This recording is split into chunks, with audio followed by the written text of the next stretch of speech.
Okay, so technical difficulties. All right, technical difficulties overcome. Yes. Well, welcome to the October 17th meeting of MNRCC. Thank you for all of you who, as I say, have taken time out of your busy day to join us. And I think we have to go on because there's only 2 over 3 or 3 of 7 doesn't count. Rosalind counts. Rosalind Jones. Yes. Yeah, that's great. Okay. So technically, we'll just get on with what we have here. My chair's report was distributed. The highlight, at least for me, was the open house that they had in the department. So nobody, just nobody went. Anybody went to it? Jack was going to go. I did go. Oh, you did Yes, go? it was Okay. fun. I saw Andy there. Hi, Andy. Andy got me just as I was right after I registered. He got me. Oh, so you were there too? I was there before 8 o'clock, and Walker was my best. I had other activities that day, so I had to do this early. But it was First time since 2008. I know, yeah. Wow. well, they had the shop wall was oh, you didn't join us, and we had the inspection 3 years ago. No, it's still works. I was probably there in 2008 like it. And yeah, they did a wonderful job in a smaller space, but everything that could have done. Yeah, there was great, there was cool reading about everything and very well thought out. And I introduced Walter to many of the people, and some of them still want to have their pictures taken with him because he's well known in many of the circles there. And so he engaged in a lot of conversations, a lot of camaraderie, and the employees themselves love that event. And I understand they're going to do it next year again. Good. So I did find out, asking questions, that the new locomotive, like new engines, the first of the dual loads and the new ones of Siemens are scheduled to arrive fairly soon. And they're going to be undergoing testing by Metro North. So we look forward to seeing them. These people trains are running, and trains are very proud. Actually, Sunday I came into the city to look at the Park Avenue Viaduct project. It's very interesting how it's coming along and it's doing well. And going back, the train didn't seem crowded until just before departure time, when it really began to fill up. And I was seated in a section where there were 2 opposite seats to me, and 3 women came dressed like witches. They were going to the festival. And it was only a 6-car train, and the train was very crowded. But the crew did go through and check tickets. But I don't know that they could just put an 8-car train in on those mornings. And Andy, if you're hearing me, maybe You just left for a second. All right, well, I just want to see them. So I don't have Well, didn't anything. you have an interesting trip on the other day? That leaves out. Oh, yeah. So, yeah, actually, one of the managers who had seen me inquire about this, the Metro North, as I understand it's in its 3rd year, but last year it really came into its own. And they put so many improvements in it. I know the laser train. So the laser train is one Comet 3 car that Metro North had purchased for use on the other side of the Hudson back in the early 90s. And when they got the Comet 5 cars, all of the cars that were in use on Metro North were all shipped back over here, refurbished, and put back in service on the Hudson Harlem and New Haven on their, what they call their bomb sets. And so this has all kinds of special equipment in it. And they can now run over the entire system every single day, 200-something miles. And it does all the local tracks because the express tracks don't require it. And they have lasers on there. The laser sits above on the truck, and when you're in service, the laser drops down to protect anybody from visual or damage if they happen to see it. And it also is tied into their GPS system, so that when it goes over an open bridgeway, it shuts down. So just in case somebody happens to be looking up, that they wouldn't suffer an injury. And then it can run at 60 miles an hour. I actually saw it this morning when I got to Tarrytown. I might have got a ride on it, but I wasn't on the platform.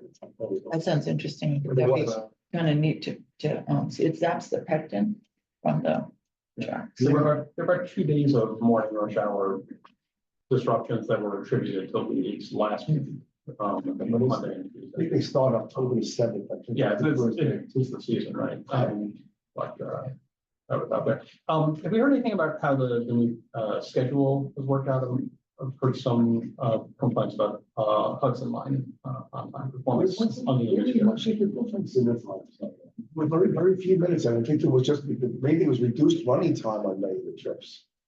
I've been complaining about that, when they dedicate, so made another chart showing how much longer it takes now to make the trips than it used to take back in the 70s and 80s and 90s.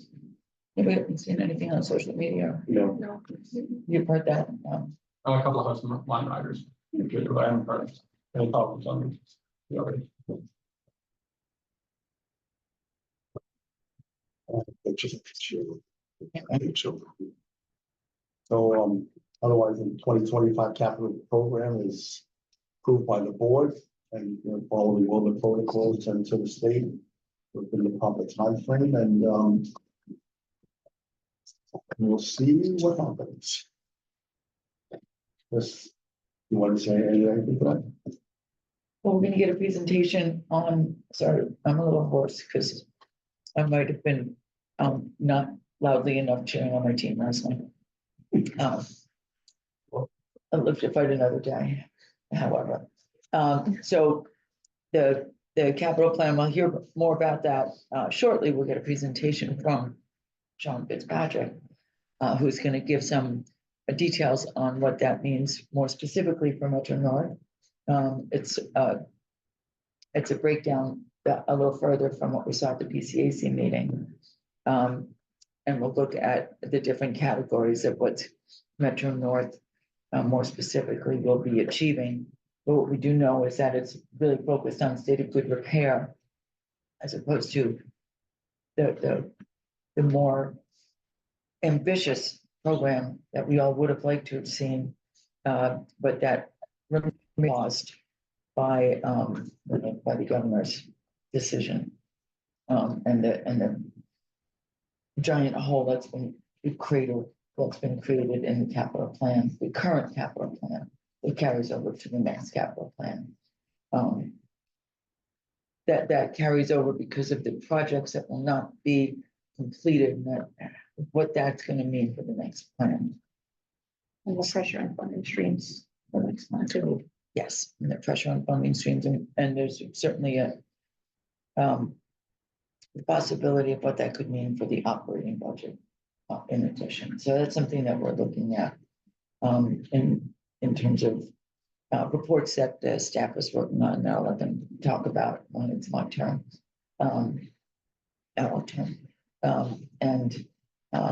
But there is the first in the series of open houses that the MTA is doing that will be held on Monday, the 21st, downstairs in Vanderbilt Hall, from 3 to 6. So will probably be a great opportunity to ask some questions.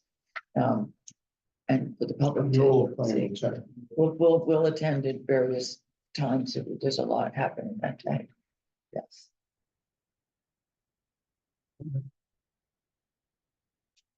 So I know the executive director of these work. Okay, so, as I said, PCAC, Team PCAC has been working on a lot of different projects, which is terrific. We are heavily engaged in looking at aspects of congestion pricing, pause, and what it means, and what some of the continued pause will mean, and some of the proposals that have come out of the governor's mouth, what they could mean to the funding, to the funding streams, the funding sources, to adding to the deficit, and to the price for other drivers, with some of the exemptions that she's proposed. Kara is working on that, and Brian with a report that we're going to be working on with RPA. Let them talk about that for a sec. Jack has been hard at work on some of the updating and revising some of the legislative priority issues that we've been working on last year to bring them more in line with some of the changes that have happened this year.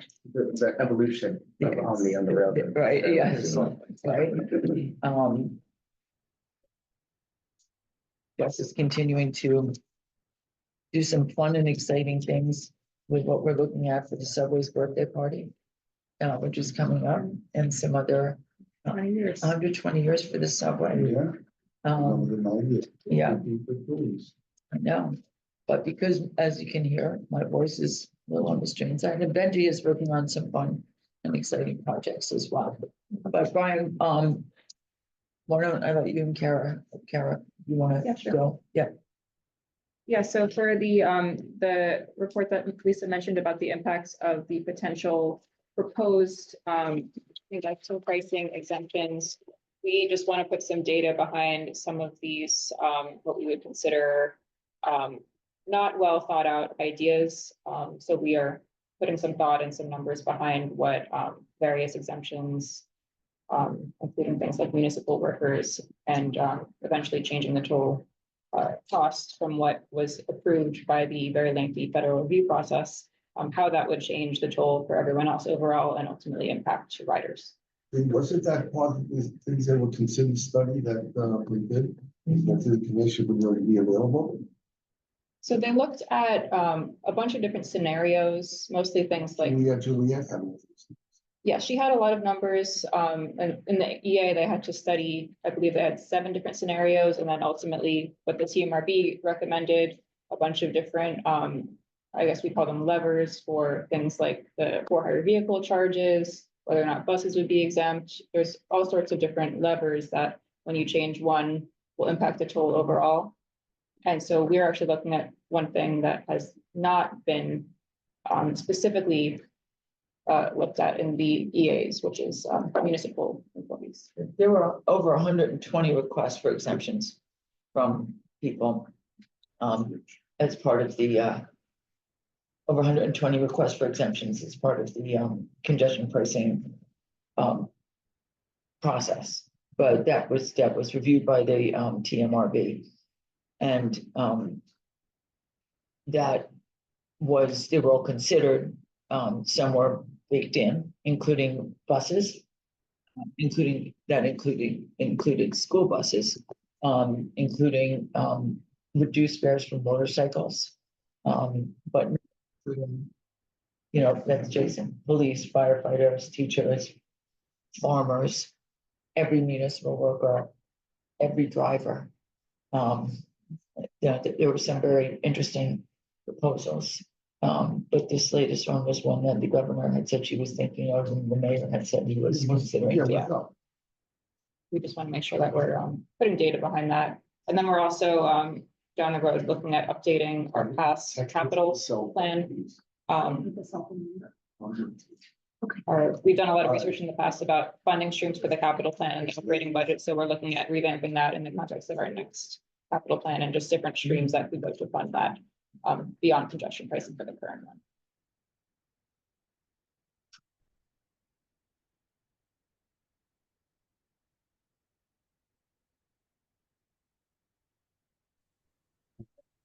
The copy of the Rosalind has a question. Roz, you have a question, sorry. My usual mantra is, in my opinion, congestion pricing is supposed to take cars off the road, not have all these exceptions. Yes. And as you look at the cost of the exceptions, maybe there should be a side-by-side where you grant exceptions but require them to be carpooled. So I can't just be a city worker driving in. there needs to be some thought to how do we get the cars off the road? And if there was an advantage if we had a carpool as opposed to just a single exception, that might be considered. That's interesting. That is definitely interesting. One of the proposals is, and one of the people who is a regular at the MTA board meetings has suggested, I think it's a good idea, that instead of giving them placards, they should get Metro cards. Or railroad passes. But we definitely are, without giving too much away about the report, which should be coming out very soon, we are definitely considering the congestion impacts and environmental impacts of these exemptions. The EA dives in very deeply into the fact that some of the census tracts around the city with the highest rate of commuting into the Manhattan Central Business District are the ones with municipal buildings. And so we're definitely considering the fact that some of these exemptions would not lead to reduced congestion or better air quality. So definitely going to be considered. Chris has a question, but Sean is here also. So Chris, can you hold your question? I'm just going to be quick for less than a minute. Let me say this clearly. I agree with Ms. Rose, but let's also add, don't forget accessibility. That's all I have to add. Yes, definitely. Thank you. Yes. And we have been joined by Sean. Last week at the meeting. Yes, Sean of many hats and many projects. Who is going to take us on a tour. Let me share the screen. Take us on a tour of what the capital program, the upcoming capital program means, not just to the MTA, but a little bit of a deeper dive into Metro North. Sean, what is your title? I don't have it directly in front of me. I'm Deputy Chief of Staff at MTA Construction and Development. Thank you. And you should have Great. screen sharing abilities. Excellent. I in fact I do. So I will thanks for having me. Really appreciate the opportunity to come out, and I will run through I'll try to run through it quickly so there's time to get to some questions. I do have a stop at 1 o'clock. But appreciate the opportunity to talk through the 25 to 29 capital plan and what it's going to mean for Metro North in particular. And some of the, this really is a very important plan for the long-term future of the railroad. So you all know better than anyone, there's no New York without transit. It is how we deliver so make the region work, make the economic growth that the sort of economic dynamism that New York offers. It's significantly more affordable than needing to have a car for every trip, and sort of the impact keeping across the MTA 20 million tons of carbon out of the air on an annual basis. It's by far the greenest region in the country, and the MTA is a major part of why. There's no New York without transit. There's no transit without capital investment. We need to make a significant investment to maintain and upgrade our existing infrastructure in order to continue to provide that service into the long term. This is a graphic we put together from our 20-year needs assessment, illustrating sort of all the different aspects of the system that the capital plan impacts. So we built this plan both from the bottom up and from the top down. So from the bottom up, what that looked like was a really focused effort built on that 20-year needs assessment to analyze across the MTA nearly 6 million individual assets, and look through. These are some of the stats for Metro North in particular. Looking at all of our shop facilities, looking at our bridges, our tunnel infrastructure, looking at the power substations. And what we found was, for Metro North especially, and this is a sort of key takeaway from the 20-year needs assessment, certainly as we analyzed it, is that in terms of the backlog of state of good repair work that needs to be done, Metro North has perhaps the most acute case. There's a ton of work to do for Long Island. There's a ton of work to do for New York City Transit and the bus system. But the Metro North numbers are stark. 93% of signals on the Hudson line are in poor marginal condition. Nearly every, almost 90% of elevators are sort of past their useful life. And a lot of the physical infrastructure, the drainage systems, the undergrade bridges, this is true of the power systems, et cetera. Metro North has a significant capital backlog that needs to be addressed in order to keep service running. It's it's an irony of sorts that sort of in this moment when Metro North is, sort of month after month hitting new records in terms of on-time performance as ridership has continued to rebound. On the surface, things look very good, and they are, thanks to the extremely hard work that the Metro North team does every day.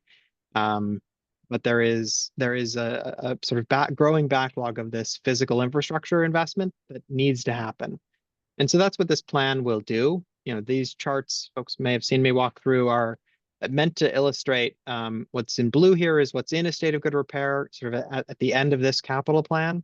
It's another thing I should pause and note for a moment, that the 2025 to 2029 capital plan is designed with assuming that, as the governor and the leaders of the legislature have indicated, that the current 2020 to 2024 capital plan will be fully have its funding fully restored, and that it will be able to proceed. So everything we're talking about here is on top of the full implementation of the 20 to 24 plan, not instead of. So that's a thing to know. But so assuming that we're able to fully implement the plan, the blue represents where we'll be in terms of state of good repair, and then the orange, or sort of yellow, red is the color I wanted to say. The red color here is what's in poor and marginal conditions still at the end of this plan. The darker blue is what we're going to address in this 25 to 29 plan. But then it's also worth noting the darker red, which is the fact that we know that in 5 years' time, the system will be 5 years older. And so there will be additional work that needs to be done to keep up with that decay curve, or sort of projected deterioration that we'll see over time. The plan is, and this is true for Metro North, we're not going to be able to wipe out the backlog in one 5-year period, even if money were no object, and it clearly that isn't the case. But even if it were, we couldn't, the system couldn't take the disruption and the amount of service outages and things in order to do everything all at once. Instead, we're appropriately sizing our investment to really step up the state of good repair investment to the Metro North system, especially. And set us up that we can continue to sort of chip away at that backlog, and over the course of the next couple of capital plans, get us on a good path to state of good repair. So that was how we built it from the bottom up. We also looked from the top down. This is sort of comparing our level of investment to other sort of peers in the sort of the owners of large industrial assets in the private sector, things like freight railways, utility companies, FedEx, UPS. The punchline is that the private sector invests a significantly greater percentage of its sort of asset base in state of good repair capital work on an annual basis than the MTA has historically been able to. And so our, the bottom line takeaway was that this JP Morgan analysis found that in order to match our private sector sort of peers, we would need to invest something like $16 billion a year. It's a sort of a significant increase versus previous levels of investment. Taking into account the backlog, they recommended something like $23 billion a year in order to sort of catch up. We're not proposing a $125 billion capital plan, but this was an important input to us to understand sort of what the what our peers would take on. We also looked at independent reviews from folks like it's the New York State Comptroller called out here. The Citizens Budget Commission did a similar analysis with similar results. They found that the need was for the next 5-year plan was somewhere between $60 and $90 billion, which struck us as a very thoughtful analysis that looked at the right sort of things. And finally, inflation is an important factor. We've all sort of experienced it. It's been a topic of political discussion. Certainly the construction industry in New York was not spared from the effects of sort of COVID era inflation. And even as it has cooled down, we've had almost 30% inflation since the last plan was up in construction in New York City. And so that's a need to account for that. If you were to inflate out the $55 billion 20 to 24 capital plan, you'd end up with a number in the low 70s. We come in slightly below that in the plan that we were proposing, but again, it sort of seems that we're on the right path. So that leads to this $68 billion 20 to 24 capital plan. You've heard us talk about how the 20 to 24 plan is sort of had an unprecedented investment in rebuilding and improving our existing system, core infrastructure, we call that. This plan doubles down on that and in fact goes further. We will have more than 90% of what we're talking about here is the bread and butter investments to keep the current system running and make it more accessible, more attractive to customers. For Metro North in particular, it's a $6 billion program, although there's one really, really key difference in the way we're treating Metro North in this program versus prior ones. And it's something that I know sort of Matthew Rinaldi and others at Metro North have been advocating for a long time. We were finally able to make it happen in this plan. And that is that we are treating outside of that $6 billion, the investments that need to be done in the Grand Central Artery differently.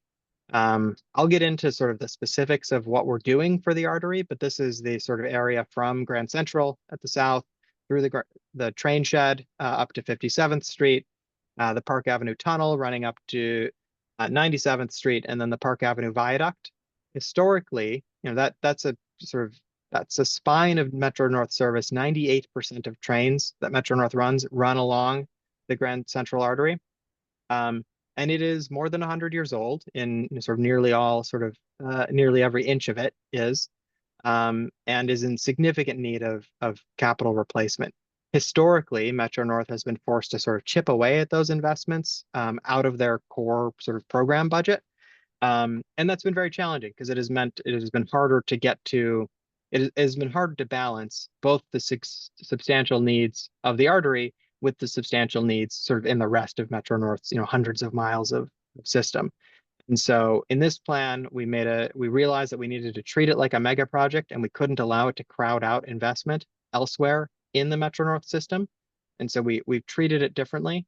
And in a way, it's analogous to the way the third track project for Long Island Railroad, in addition to having a capacity improvement, which was important, did a substantial amount of state of good repair work, upgrading substations, drainage, et cetera, for that, 10-mile stretch of the main line.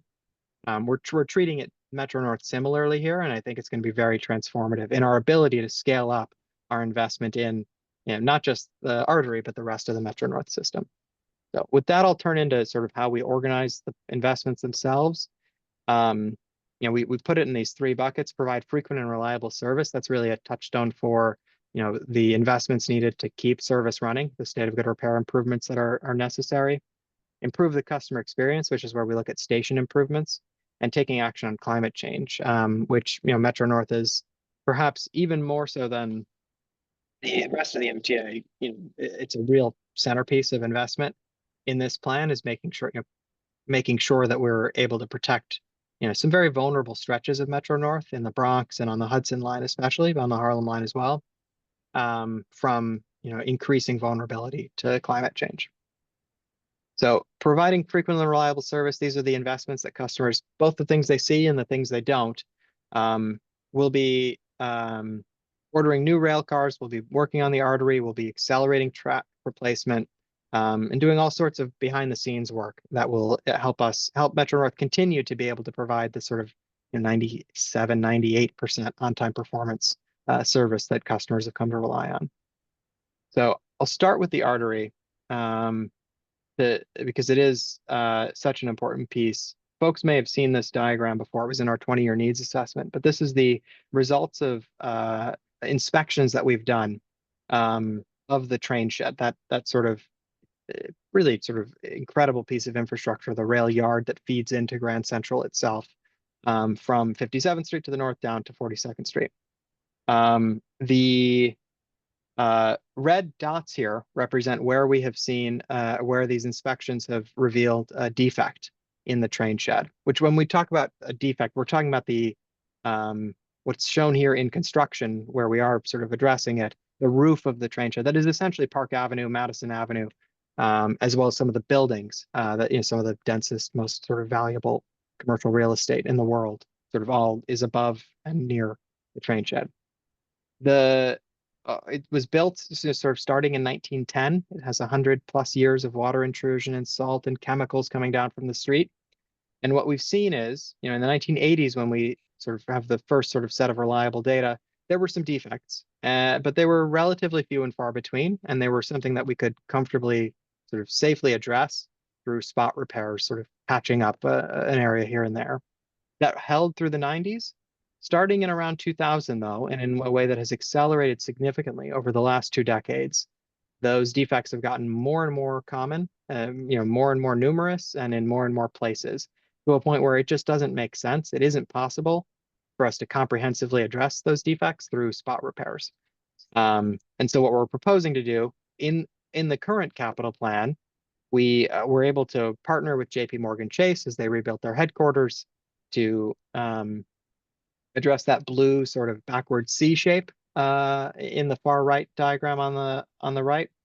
What we're planning to do in this plan is to dramatically expand that partnership and address a very significant portion of the train shed. There will still be work to do in the next plan. This is not something that you could do all at once for track access reasons as much as anything else, and sort of disruption to Midtown. But we're going to make quite a significant chunk out of it, and we're very excited to be able to do so. There's also work that we'll need to do on the Park Avenue tunnel to the north here, especially as it relates to, it's a very old system that doesn't necessarily meet all sorts of codes as it relates to fire and life safety. We're going to add additional egress and work on ventilation for the Park Avenue tunnel. And finally, in Grand Central itself, the things that customers see are generally in pretty good shape. But a lot of the HVAC equipment and sort of some of the building systems behind the scenes are in need of investment. And so we'll also be investing in Grand Central Terminal itself.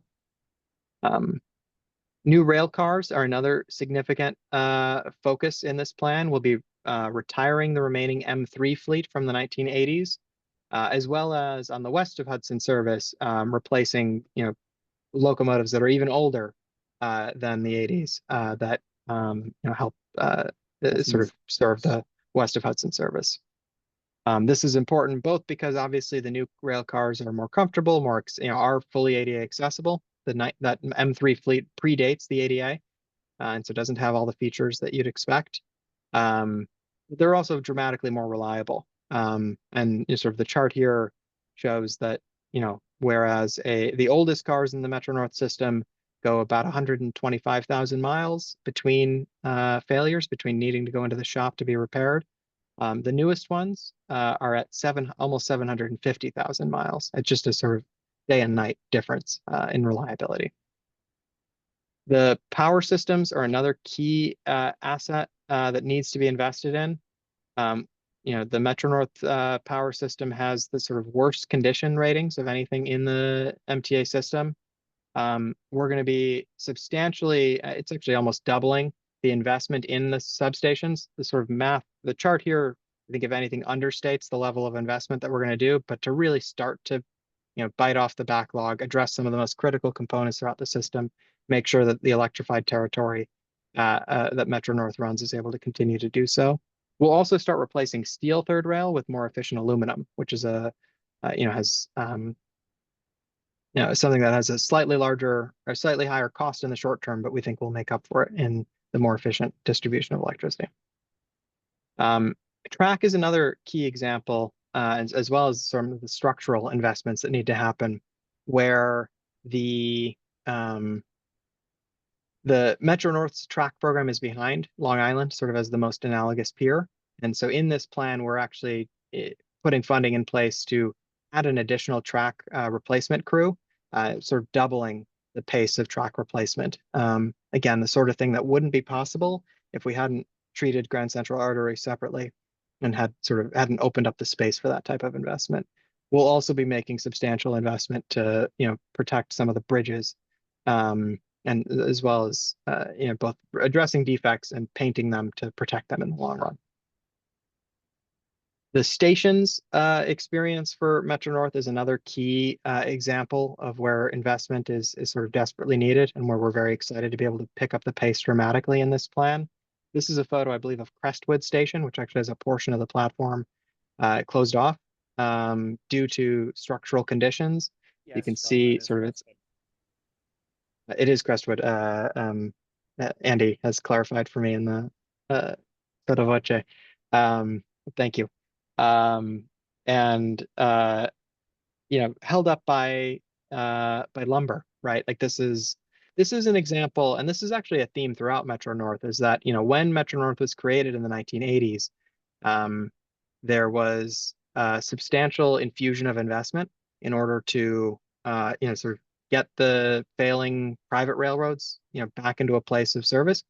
It's been 40 years since then, and a lot of the investments that were made then are sort of at or past due for repair. So we'll be addressing all of those hollow core platforms on the Harlem line, especially. We'll be renewing stations comprehensively. We'll also continue to add ADA accessibility to Metro North at Ludlow and Wakefield are the two sort of identified candidate stations. On climate change, the big, huge challenges that Metro North has faced operationally, I think they've been incredible in responding to them and getting service restored quickly. But we know that the storms are only going to be coming more frequently, or only going to be getting worse. So, a real sort of centerpiece of the entire plan is the investment in Hudson Line resilience.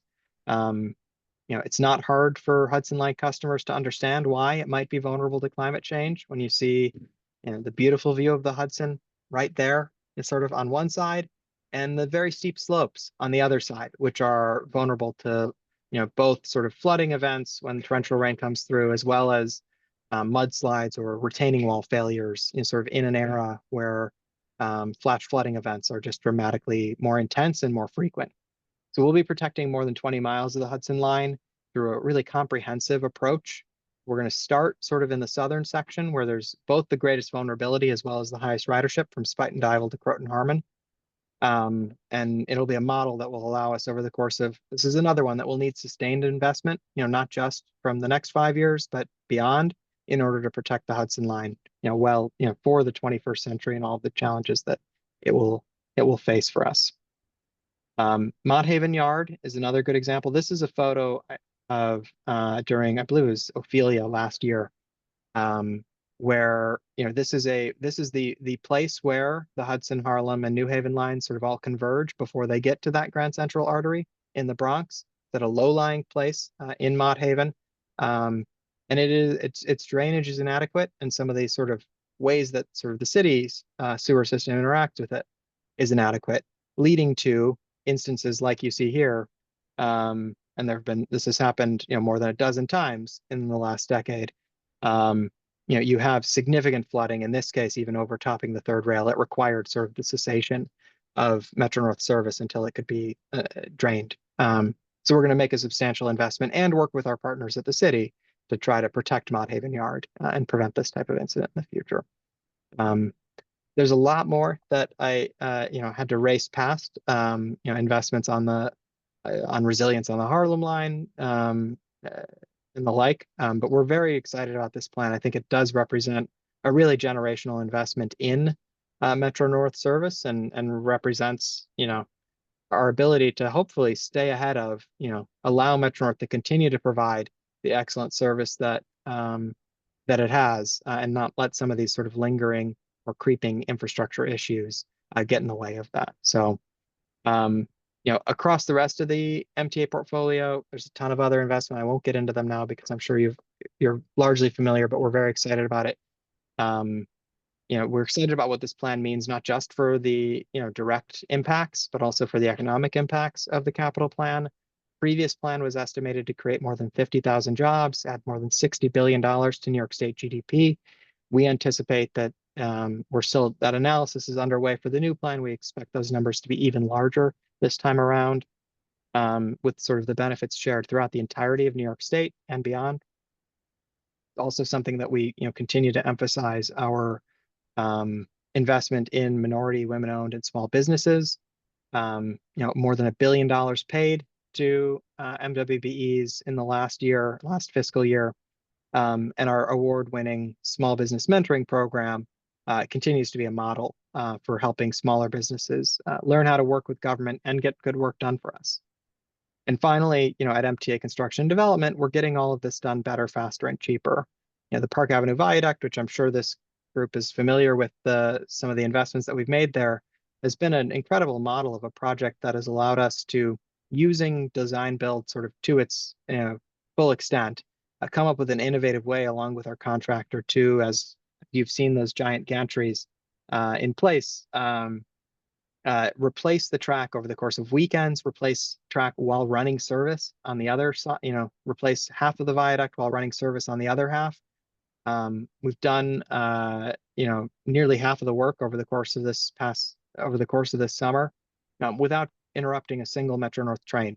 And that's, and delivering the project significantly faster than our engineers initially estimated would be possible. So there's examples of that throughout the entire portfolio, but on Metro North, we're very excited and very pleased with the progress that we've been able to make. Across the program, it's added up to nearly $1 billion in savings in the last 5 years, and we're going to continue to do that. We're also setting ourselves up. It's a big, ambitious plan. We know we're going to be able to get it done through things like bundling. ADA for the subways is our favorite example of it, but there's a ton of work we're going to do. For example, with these Metro North Harlem Line station investments, where there will need to be an outage to a segment of track. Well, let's make sure that we're doing work at every station along that segment that's going to be impacted, and are as efficient as possible. That saves us money. It also helps us get more work done. So thank you for your time. You can view and sort of review all of the information I've presented and a heck of a lot more at mta.info/capital plan. The process, the board approved this plan last month in October, and is now sort of under consideration by the Capital Program Review Board for the portion that isn't bridges and tunnels, which is actually in effect now with the way the statute works. But we anticipate this will be a very live conversation between now and the legislative session and into the legislative session next year, as we try to secure the sort of approval and funding for this plan. I'll also note that we have this series of town halls or sort of open houses that we're planning to help the public understand better, get in more detail on some of these issues, starting next Monday, the 21st. So with that, I'll pause. Happy to take some questions. You don't like that word, Sean. Yeah, P word. Thank you. That was very, very informative, very interesting. I did see the Park Avenue Viaduct work last week. I wrote an M3 this morning and ran very well. Like Ross, A quick question, on another slide, that map showing the projects is really interesting. There's another version of it that shows us the projects in New York City. I noticed that Second Avenue Subway wasn't on that. Is that part of this program, or is it finished in the 24 program? So yeah, Second Avenue Subway is fully accounted for in the 20 to 24 program, as well as the 15 to 19 program before it. So it's not part of this plan, but it is very much part of our plans more broadly. that's assuming that the hole is filled. That's right. Ross,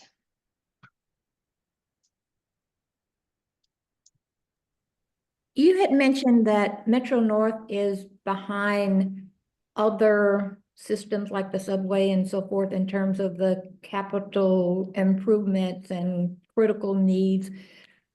Why is that the case? It's a reflection of, I think, there's a few different factors at play. One is that, I think it's a reflection of the state of repair of the sort of private railroads that sort of ultimately created Metro North, and sort of just the standards to which things were built. It was different companies built Metro North, then built Long Island Railroad, and so you just had different sort of standards. There's also different levels of investment going back decades. I think some of the big expansion projects on the Long Island side that have been very impactful and sort of been ultimately successful have also included a lot of state of good repair for Long Island, and Metro North hasn't necessarily gotten that treatment. That's why in this plan, we're excited to treat the artery as a standalone project and sort of redress that. Andy, you maybe have something to add here. Thank you. Some political history would be very informative too. Read about the Long Island Nine, and that may answer some of your questions, particularly compared to Long Island. With respect to, at least respect to some of that, there's been a history of that over decades. And there's everything goes back to politics in some way, shape, or form. And I think we've done a good job over the past couple of plans of trying to undo that.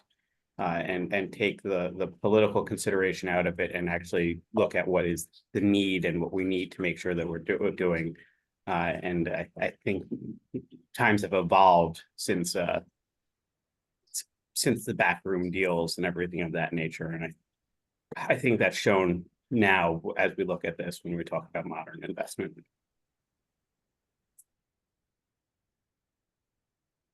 Thanks. Rich, do you have any questions? Chris, I see your hand as well. Yeah, just have a little echo. One thing, Sean, I left you some other questions in the chat.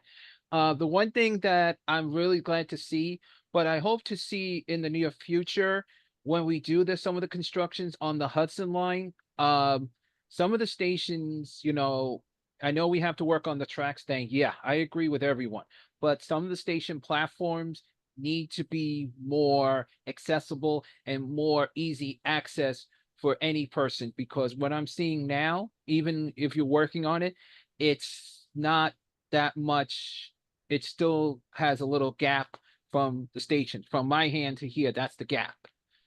So I hope we can work on that. And I do want to compliment about the construction on Park Avenue, because a lot of people have been saying they've been very fascinated in that part of the Manhattan, because a lot of the agency groups are actually learning from that, seeing how you guys are doing a lot of technology. You got them a lot of experiment there. So I just want to thank you.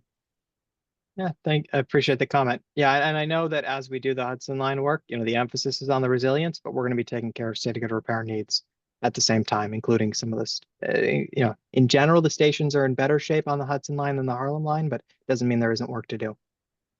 I agree what you just said. Thank you. All right, Sean, we'll come see you on Monday. Is the list? Excellent, yes. Is the list of all of the open houses up?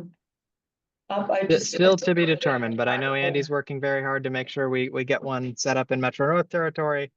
We're We'll go from there. getting close to finalizing the one for Metro North territory. We're in negotiations with the county to help host us, and we're looking at probably doing it at the county center. Oh, great. Okay. Hey, if you feed people, they'll come. All right, thank you so much. Thank you for your time. Thank you. Thank you. Take care. Appreciate it. So we see that the need is great. Sean didn't include in here that the what the cost is going to be, right? And the breakdown. Was there that slide? Did I miss it? Yes, Yeah. 6 billion for Metro North. No, I'm sorry. I meant the pie chart. That talked about where the funding is going to come from. And the fact that basically there is a hope and desire that there will be a $14 billion contribution from the feds, which would be a similar percentage to what has been contributed through the Infrastructure Improvement Act, through the Bipartisan Infrastructure Act, $4 billion each from the city and state, to a similar percentage of what has been invested in years past, and leaving a $33 billion TBD. And that would need to be made up of a variety of things that included bonds and also new revenue streams. Staff are looking at different alternatives, and I've been in contact with the CFO's office to have conversations about what some of those, what they're looking at. They seem to be agnostic. What are some options and alternatives for viable funding streams that are ongoing, reliable, continuous, and can be lockboxed and bondable? Some of the proposals that were made to replace congestion pricing, although it would not replace congestion pricing because it doesn't address the air quality and congestion issues, are things that could be considered for the next plan. But there are also other things like a percentage of the state budget. And that could just be a dedicated funding stream for the MTA. That would just not, for the capital side, that would then eradicate some of the, every 4-year issue about what new taxes or fees are going to be raised. So that's a big issue, in addition to how much additional debt the MTA can take on, which I'm sure Mike has been looking at. So it's something that we're looking at now, something we'll be involved in very closely in the coming year. And we'll be working with the MTA, our partners in advocacy, as well as our colleagues in elected office, as we move Jack to Albany for the winter. Rich, did you have a question? Yeah, I know we didn't have time, but I saw a line item, station improvements in the presentation. And could we possibly get a list, what stations and the timeline? Because I still have that letter from the Orange County executive that he spoke to Kathy Rinaldi, that the Harriman station was going to be, they would put it in the 24-25 capital program to be renovated, the shelters, like they did it. Yeah, thank you. Sure. Andy, is that something that has been fleshed out? Do you know? Most of them have not been identified and fleshed out now. Okay, so the level of specificity hasn't been fleshed out, but we will. There are a few stations that are named within the plan, but generally, no, they are not to that level of specificity. So, so Andy, what's the best way to elevate that as we remove politics from need and marry the two? Is it to get the Orange County executive to reinforce the need? I send an email and I can see where it is and how it ranked. Again, part of that process was our most extensive 20-year needs assessment, where we actually looked at every asset to determine what the need was and what their conditions are. Where we determined, where there are stations that don't have as loud of champions, but are quite literally falling apart. So you have those stations named in the plan because we cannot have platforms that aren't safe for our customers to use. So I think those are the type of things that were actually named in the plan. The Harlan and Hollow 4 platforms, where we actually have risk of, we have half a platform closed because of it doesn't meet code anymore. It's not safe for use. So everything else, I think, is just kind of still being fleshed out, especially when you're talking about some of the non-safety related and the non-safety related things are less fleshed out at this point. Okay, we will do that. Thank you. All right. Great. Super. Want to just do a quick rundown of the other projects? Carrie, had you finished, or did you want to say anything else? Yeah, we've finished about the congestion pricing projects. Jack and Benji are also working on different fare and housing related projects. You want to give a quick overview for this? Yes. Time for my close-up. I've been working with a lot of assistance from Kara.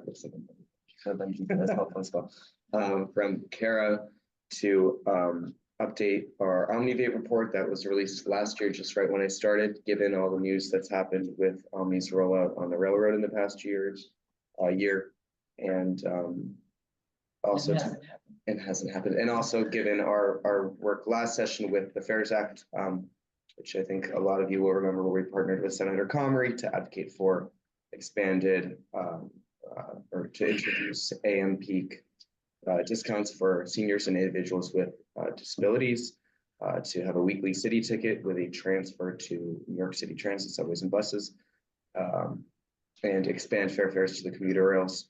So really just trying to look for what the best path forward is to advance all those different initiatives, particularly given that we will have a fare adjustment coming up in the winter and the spring. Yeah. And I think that covers it. Yeah. Benji, if you'd like, you're welcome to discuss it. This Benji's former intern. Hello, hi team. Currently I'm doing a report on the effects of city housing policy that city council is going to be voting on very soon, which is scary to me because I need to get that done. But essentially I'm looking at the impact of more housing and potentially more population in the city and how the MTA could benefit from that, and especially their operating revenue, how they could benefit from that. The City of Yes housing policy has a lot of transit focused nuance to it that would really enable more people to get out of their cars and start using the buses and subways and rails as well. Currently, I won't spoil too much. It's a very rough estimate right now, but by 2039, enacting the City of Yes policy would bring in somewhere between $100 to $300 million a year for the operating budget. That's a rough estimate right now. I could get more granular with it, and I will, but that's citywide numbers with expected fare increases, 2023 ridership increases as well. And that's usually with ridership percentages across the entire city, which for 2023 was about 47% of commuters use transit to get to their job across the entire city, which is unfortunately lower than it was in 2019, which is what the Department of City Planning cited in their report.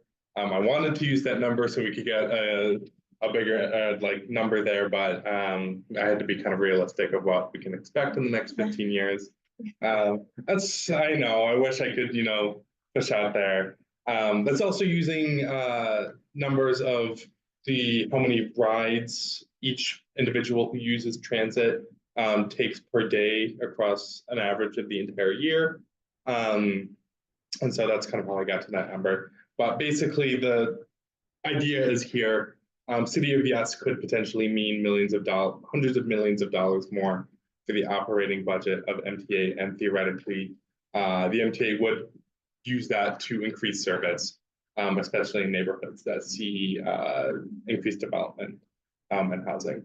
So it is a big bonus for the MTA, which is why the city council needs to pass it immediately, along with other reasons. But Thank you. Thank you. You want to do the social media? Yes, Yeah, Brian, do you have anything you want to jump in on quick?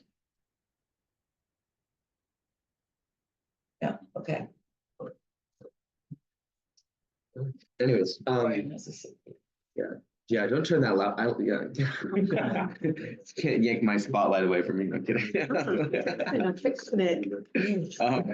So the social media report for, I think Brian did have something.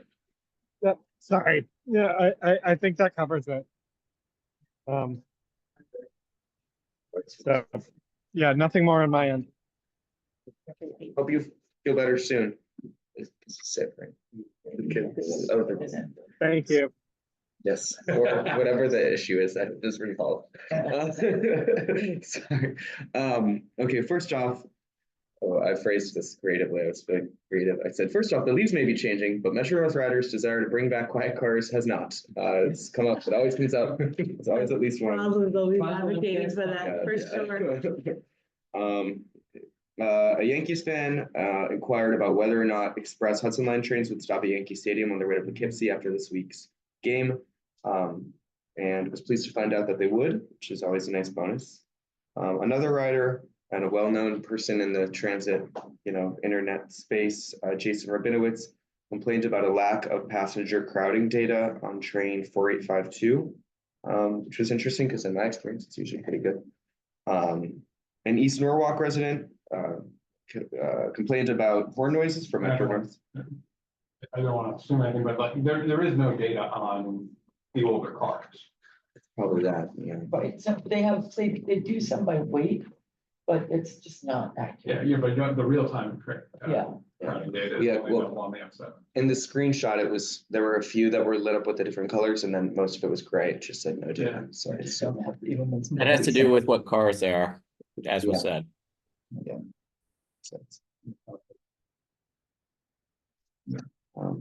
An East Norwalk resident complained about horn noises from Metro North, and the railroad replied stating that they are required to make those noises by federal law. Was it Murray?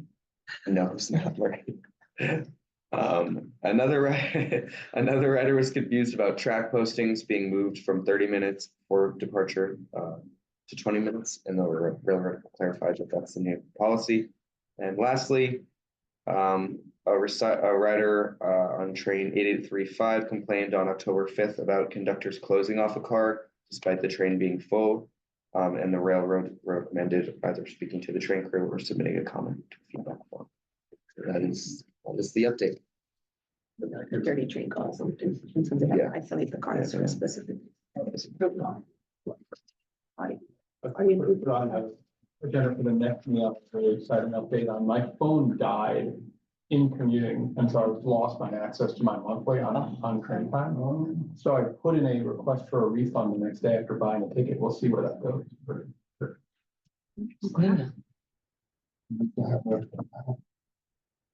Really died. It ripped. It was. Completely died. Hour at Apple at the Genius Bar. So doesn't your ticket go with your account though? I was gonna say, the ticket follows the account. You should be able to log into your account from a different phone.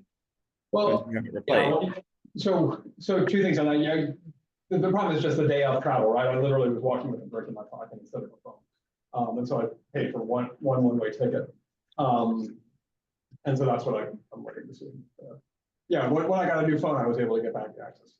Oh, okay, so you were asking for the refund for the one way, not for the monthly. Correct. Got it, okay. Thanks for the clarification. And the window at Grand Central was great about it, super helpful, had the form, so we'll just see what goes. Perfect. Every time, this day, it's not working.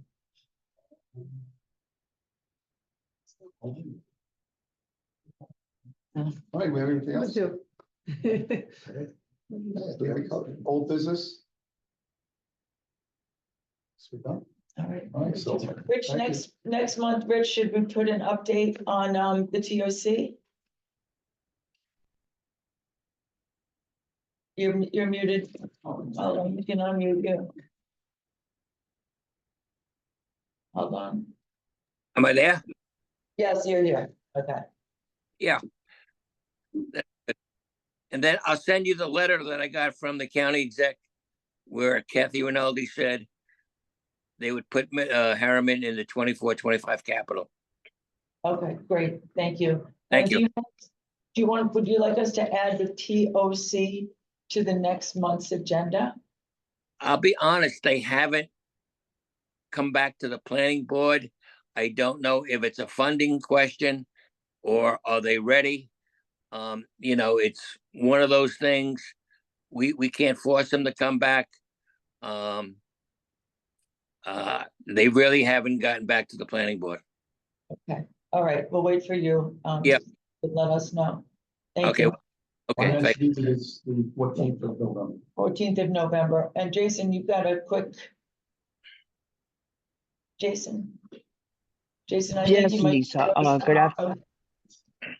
Good afternoon, everyone. Very quickly, Metro North finally did the announcement regarding their customer service advocate. His name is Frank. The only thing that I could say pretty quickly, he has more European experience than the US, but very quickly his last venture was in the embassy in Austin. So Lisa, I'll send you by email the press release that New Jersey Transit put it in this month's board meeting. So let's see what Okay. he will do for those in the west of Hudson. Yeah, great, thank you. We'll see. Okay. Thanks, Jason. All All right, right, thank you, great. everybody. Thank you, everybody. Thank you. Thanks. Have a Bye. good one, Bye, everyone. everyone. Bye-bye. Thank you.